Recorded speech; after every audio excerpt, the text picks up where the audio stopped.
Hello everyone, welcome to our channel Students Homeopathy and let's learn together. Kant's philosophy is one of the important manuscripts of homeopathy. Understanding Kant's philosophy increases one's depth and acumen in homeopathy. In this video, we will discuss and understand the second chapter of Kant's philosophy, that is, the highest ideal of a cure. In this chapter, Kant has discussed regarding the true nature of a cure, or what an ideal cure consists, and the three important features of an ideal cure. Not only this, Kant has conveyed some very important messages in this lecture, which are very essential for good and effective homeopathic practice. So, let's start.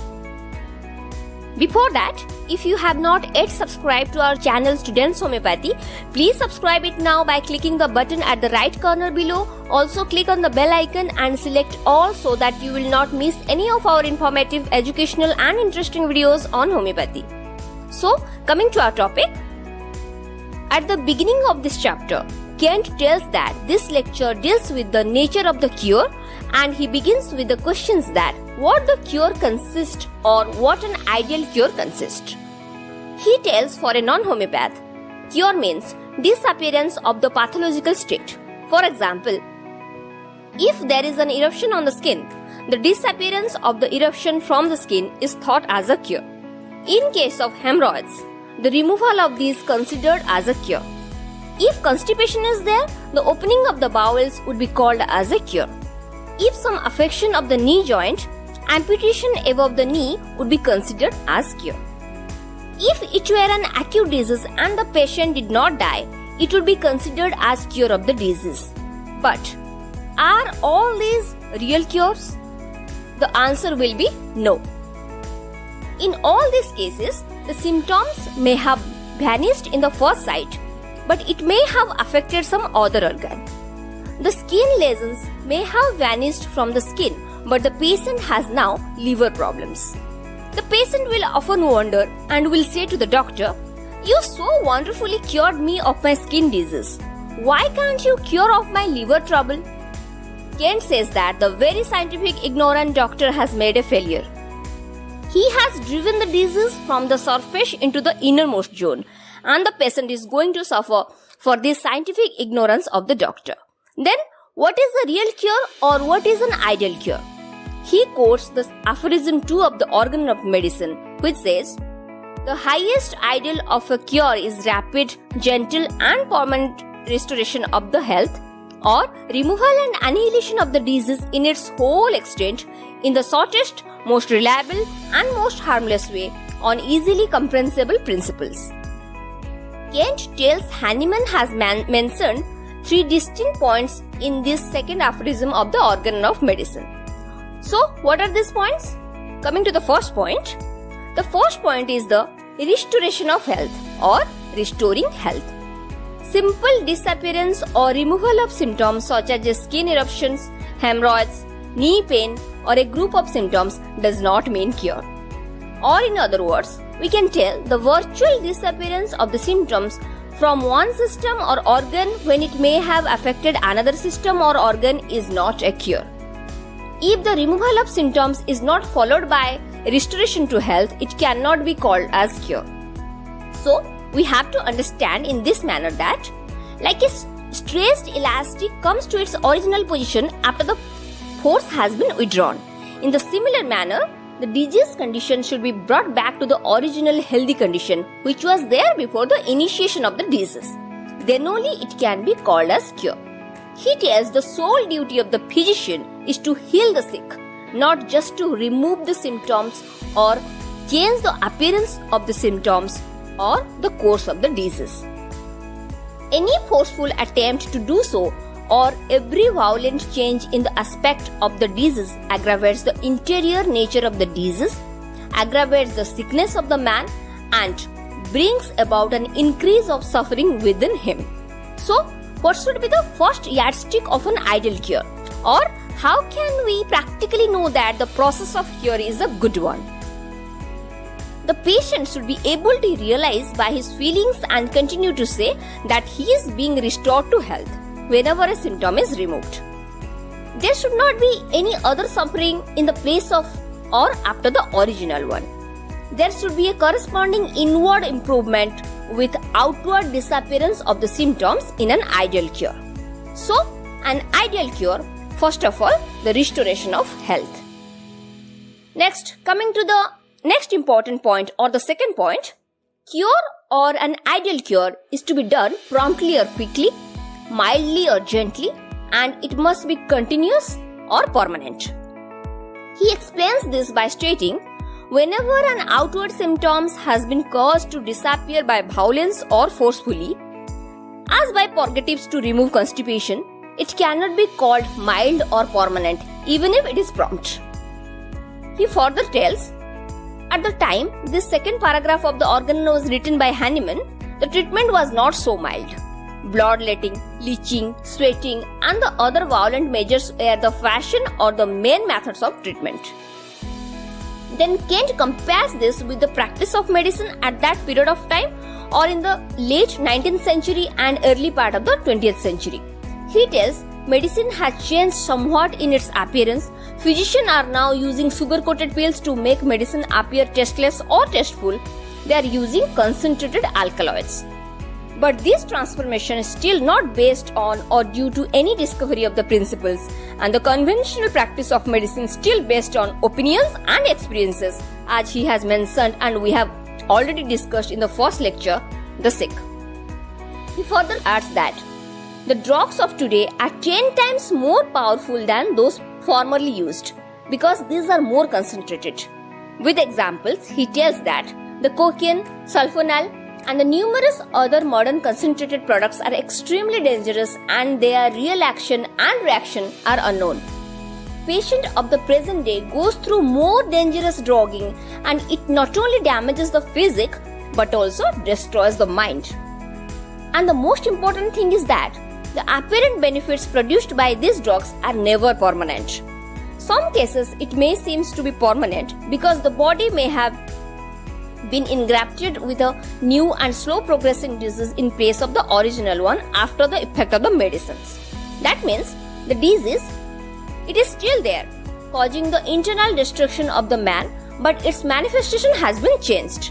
So the right process of cure or the manner of the cure should be mild and it should flow in the stream of natural direction, establishing order and thereby removing the disease. Kent has given here a very beautiful comparison. He tells, the direction of cure in old-fashioned medicine is like pulling a cat up a hill by the tail. Whereas in homeopathy, the treatment is mild, gentle and permanent, flows with the stream, rarely producing a ripple. It adjusts the internal disorder and the outermost of man returns to order. Everything becomes orderly from the interior. So the homeopathic curative medicine does not act violently upon the economy but establishes its action mildly. Now coming to the third and very important point of ideal cure, it tells an ideal cure should be based on principles and the principles that are plain or simple or uncomplicated, that are easily comprehensible or easily understandable. Kent further says that our principles have never changed. They have always been the same and will remain the same. That is, they are fixed.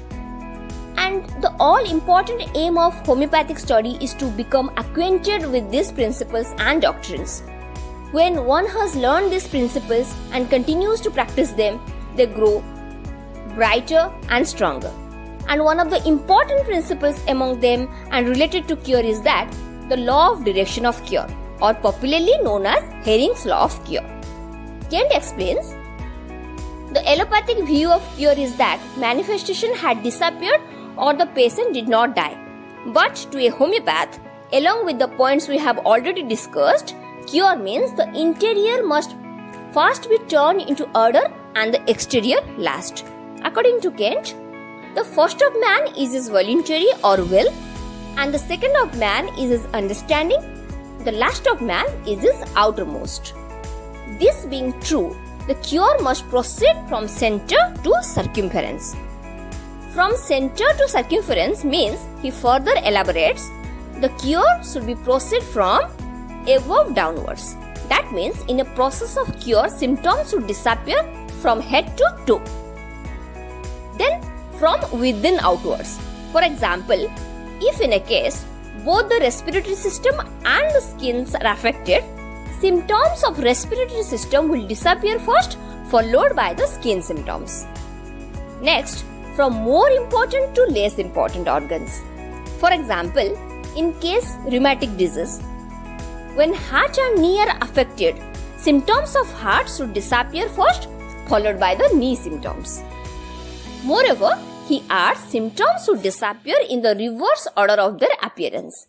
That means, if symptoms have progressed in the manner 1, 2 and then 3 in the disease, then it should disappear from 3 to 1 in cure.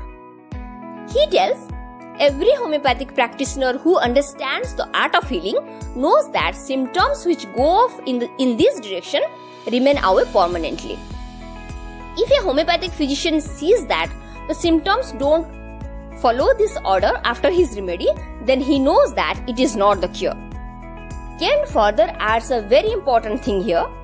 He tells, in recovery, the disappearance of complaints of the heart and chest and head must be accompanied by or followed by the manifestation upon the surface, in the extremities upon the skin, nails and hair. Hence, we will find that these parts become diseased when patients are getting well, that is, the hair falls out or eruption comes upon the skin, etc. For example, in case of rheumatism of the heart, we find if the patient is recovering, his knees become rheumatic and he may say, "Doctor, I could walk all over the house when you first came to me, but now I cannot walk. My joints are so swollen." If the doctor does not know this means recovery, he will make a fresh prescription and again the disease will be driven to the heart.